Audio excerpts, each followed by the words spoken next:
আসসালামু আলাইকুম। খুবই মজাদার একটা রেসিপি নিয়ে চলে আসলাম।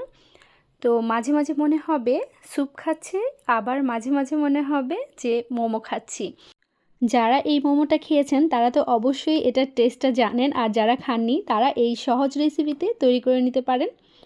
আর এখানে আমি মোমো তৈরি করার জন্য 3 কাপ পরিমাণ চিকেন কিমা নিয়েছি, আর নিয়েছি হাফ কাপ পরিমাণ গাজর কুচি, আর হাফ কাপ পরিমাণ বাঁধাকপি কুচি, আর নিয়েছি হাফ কাপ পরিমাণ পেঁয়াজ কুচি, আর নিয়ে নিলাম 1 টেবিল চামচ আদা কুচি, 1 টেবিল চামচ রসুন কুচি, আর দিয়ে দিলাম 1 চা চামচ গোলমরিচের গুঁড়া, 1.5 চা চামচ কাঁচামরিচ কুচি, আর স্বাদমতো লবণ। আর এখানে আমি 2 টেবিল চামচ তেল গরম করে এর মধ্যে দিয়ে দিয়েছি।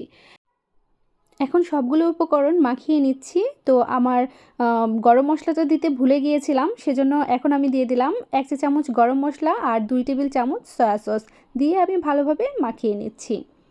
এই তো মোমো বানানোর জন্য চিকেনের পুরটা রেডি হয়ে গেছে। মোমোর জন্য আমি আগে থেকেই শিটগুলো রেডি করে রেখেছিলাম। এখানে আমরা যেরকম নর্মাল রুটি বানাই সেরকম ডো বানিয়ে বড় একটা রুটি বানিয়ে ছোট ছোট করে কেটে নিয়েছি।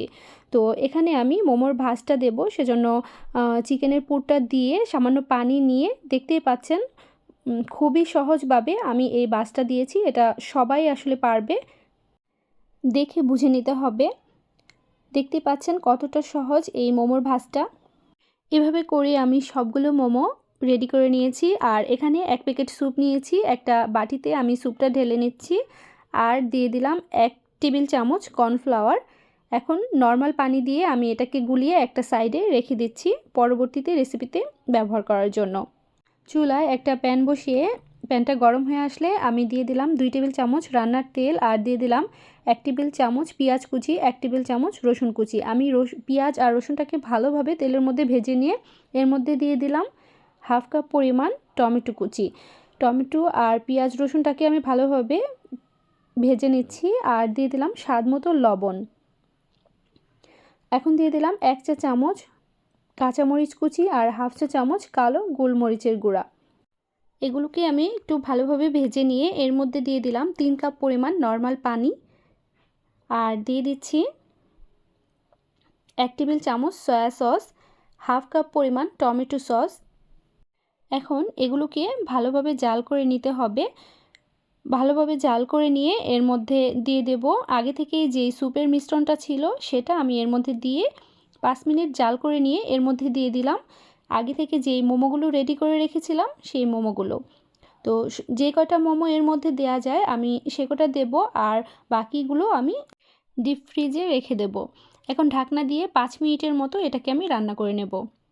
তো 5 মিনিট পর এর মধ্যে আমি কয়েকটা কাঁচামরিচ কুচি দিয়ে দিলাম, আর সামান্য ধনেপাতা কুচি দিয়ে দিলাম। আর দেখতেই পাচ্ছেন মোমোটা পুরোপুরি সেদ্ধ হয়ে গেছে। এখন পরিবেশনের পালা। তো দেখতেই পাচ্ছেন এই সুপি মোমোটা রান্না করা কতটা সহজ, আর এটা দেখতে কতটা লোভনীয় হয়েছে। তো আশা করছি আমার আজকের রেসিপিটি আপনাদের কাছে ভালো লেগেছে। আর যদি ভালো লেগে থাকে তাহলে অবশ্যই এভাবে রান্না করে খাবেন, আর আমাকে কমেন্টস করে জানাবেন যে কেমন হয়েছে। তো আজ এখানেই বিদায় নিচ্ছি। সবাই খুব ভালো থাকবেন। আল্লাহ হাফেজ।